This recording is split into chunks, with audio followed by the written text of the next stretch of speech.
mask for a little bit. Hey everyone, thanks for joining. It's a wrap. We've had a busy week this week. So get your questions in now, and I'm going to see if I can find some questions. Dogs are barking, so hopefully you can hear me. They're barking because we have a couple of people here that are being shown around. So, okay. Perfect. All right, so I'm up and running. All right, so let's see. Monday, we had a match. We had a match with Turby and John. Turby is taking over for Jagger, who is retired. Jagger is going in Tuesday morning to talk with the surgeon, consult with the surgeon about the next step of getting his CCL repaired. So that was Monday that the match happened. Tuesday, Sloan got neutered, and he was a little tyrant up at the house. So he came down. He's actually in laundry building right now with Fred. The two of them are just chilling out in laundry, and Fred is actually able to go out now by himself. He doesn't need strict kennel rest, so they're both getting a little antsy, but they'll be fine.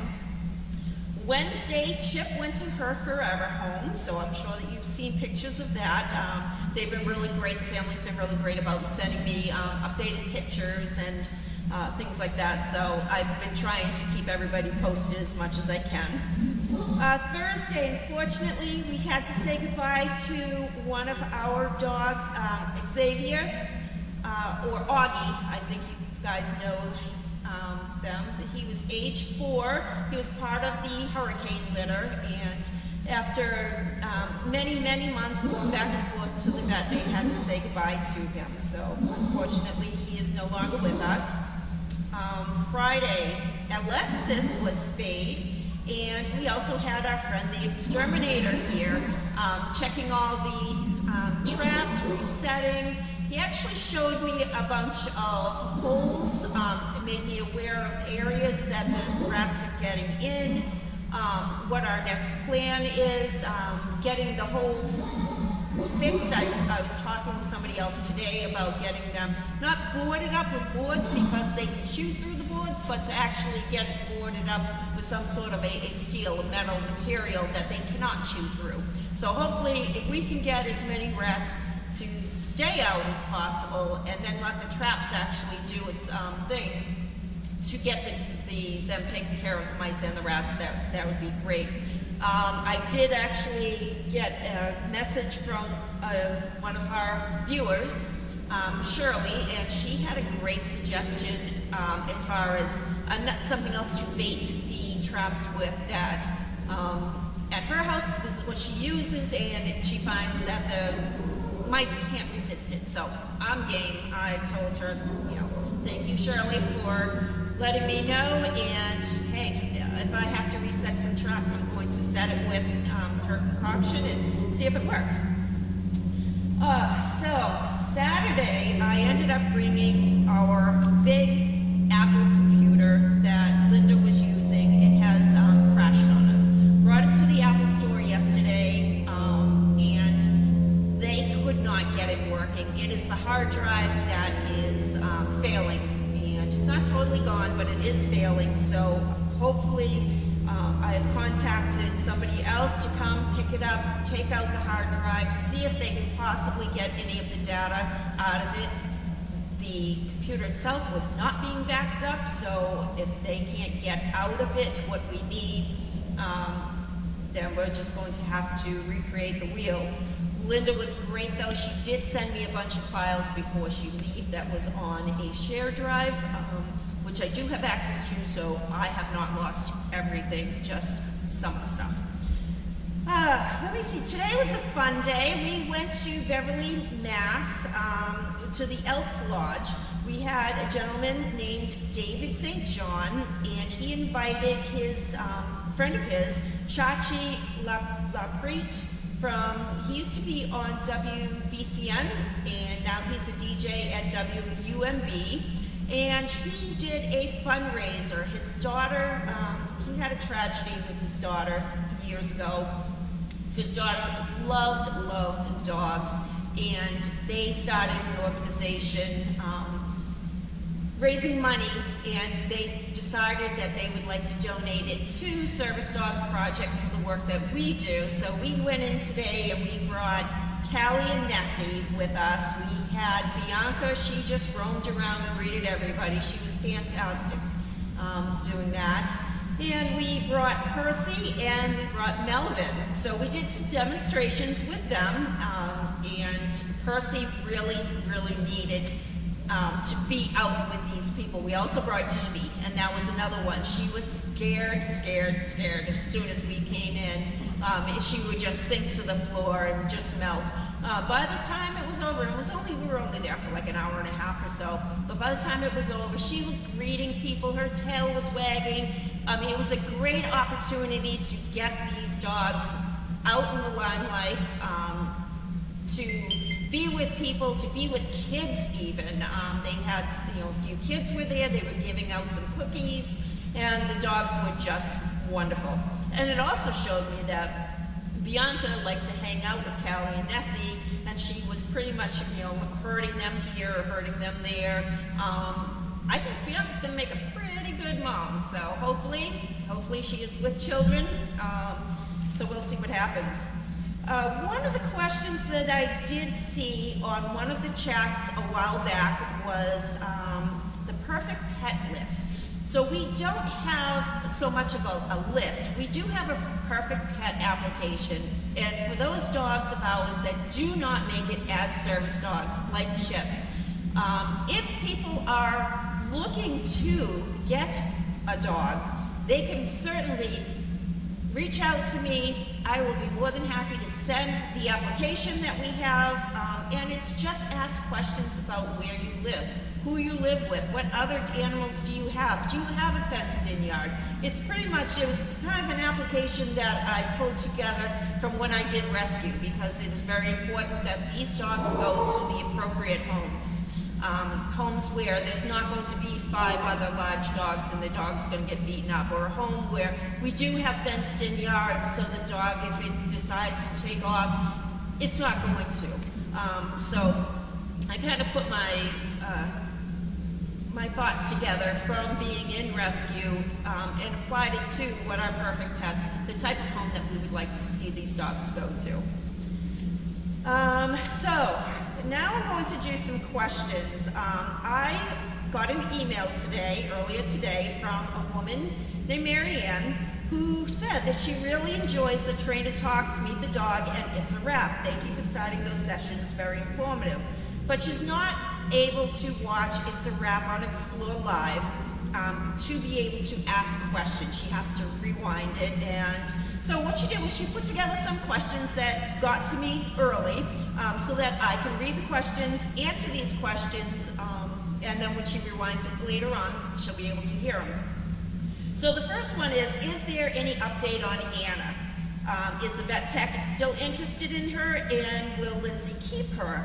What a fabulous job Lindsay does with Tilly and Anna. Her pictures and videos on YouTube and Instagram are great to see.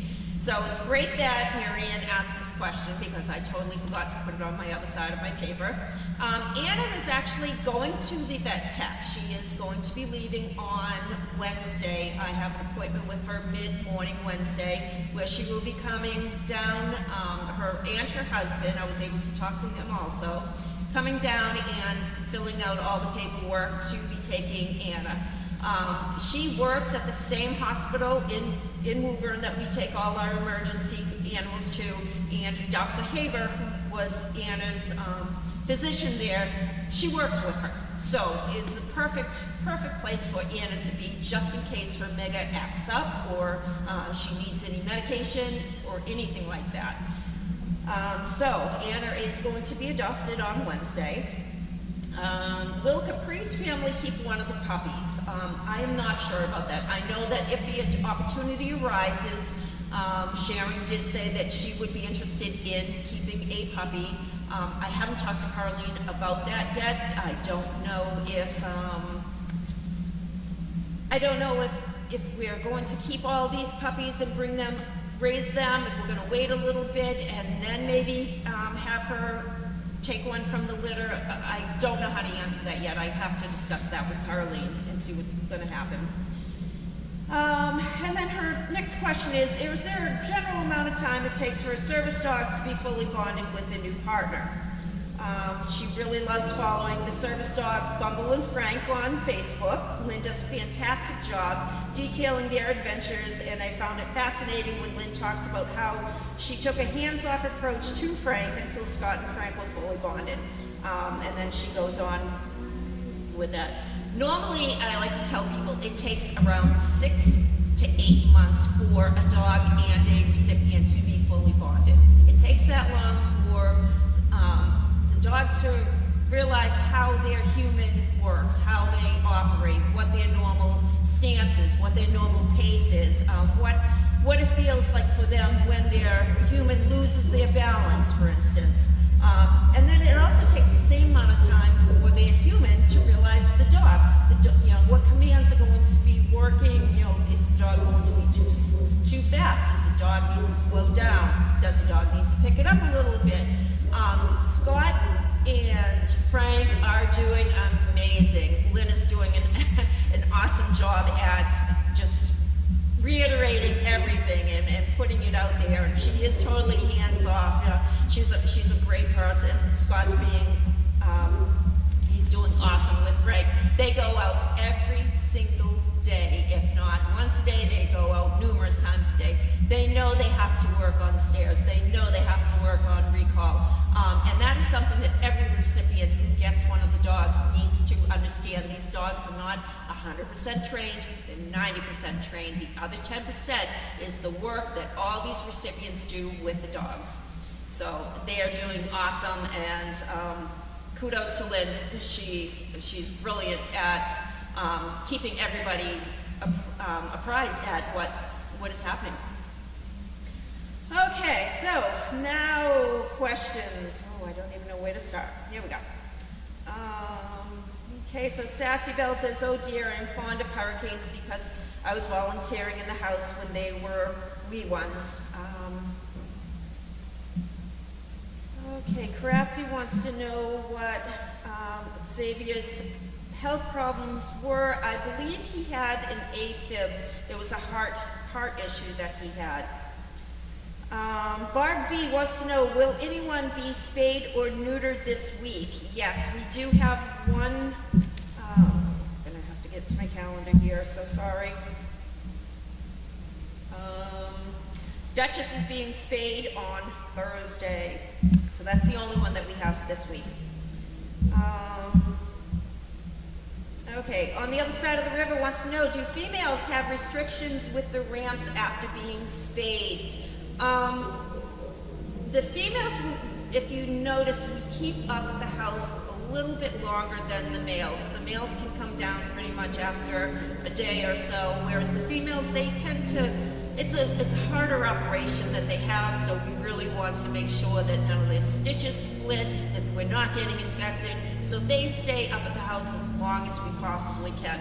But when you have a female like Sandy, who is just, she just was bored out of her mind. She was causing a little bit more ruckus, so then she comes down. We do look at the incision area every day and monitor it and see how they are doing. That way we can act upon it as soon as we can if we see that there is anything. So they don't have restrictions to the ramps, but we are very, very aware of and check out their incisions. All right.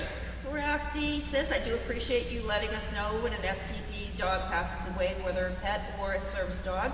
We watch their birth and milestones of growing up. That is true. Crafty wants to know, how is Wilson progressing? That little guy, I tell you, he is just like that energized bunny.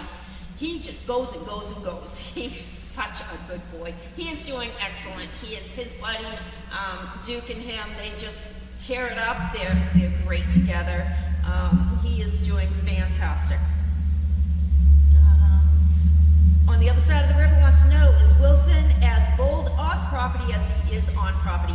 Absolutely. There is no stopping him. He just shoulders back, head up, and he is gonna march, wherever we take him. We ask him to go down, he goes down.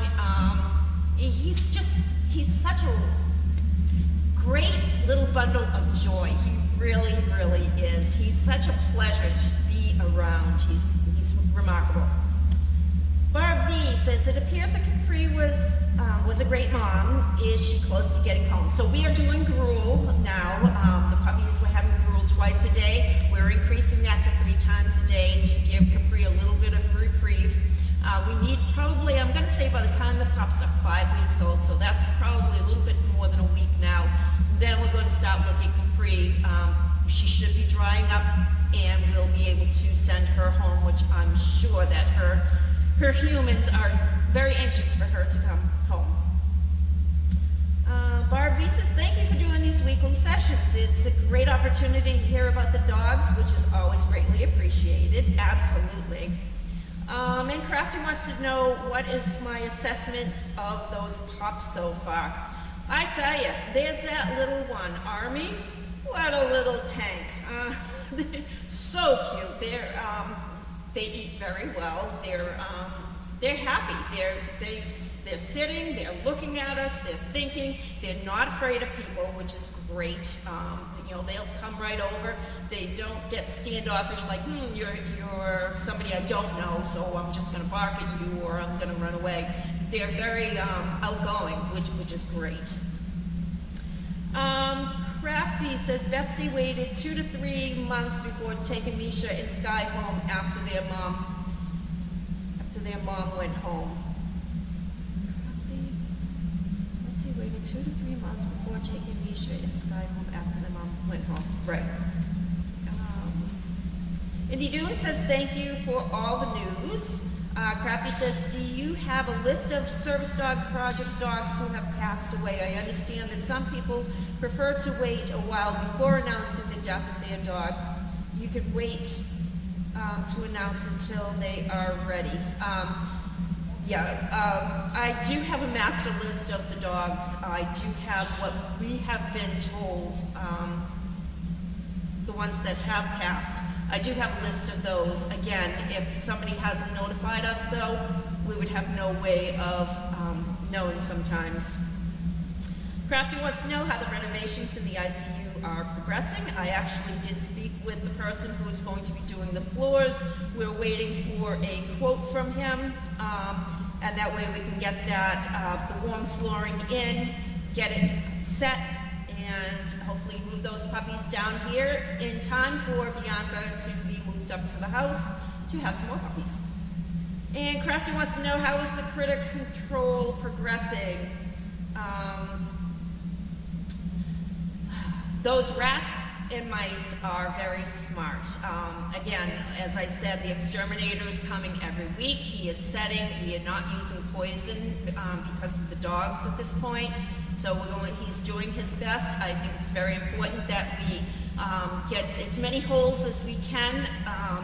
Even the exterminator had put some foam in, sprayed some foam in, but we're finding places where it has been foamed that the mice have actually chewed through, spit out the foam, and come on in. So we're going to see who's smarter, mice, rats, or humans. Hopefully we prevail on this one. My biggest thing is to get the house tidied up as quick as we can, and that means no food available for those mice, so that way they have to go elsewhere. I did read someplace where rats and mice are very, very, very prone to going where chickens are because of all the food on the floor that chickens have. But so maybe we should actually think about having some sort of a chicken-proof rat trap out in that area also. So, all right. Well, it is almost time to feed. It is 3:45. I have answered all the questions. Thank you very much for joining me on It's a Wrap.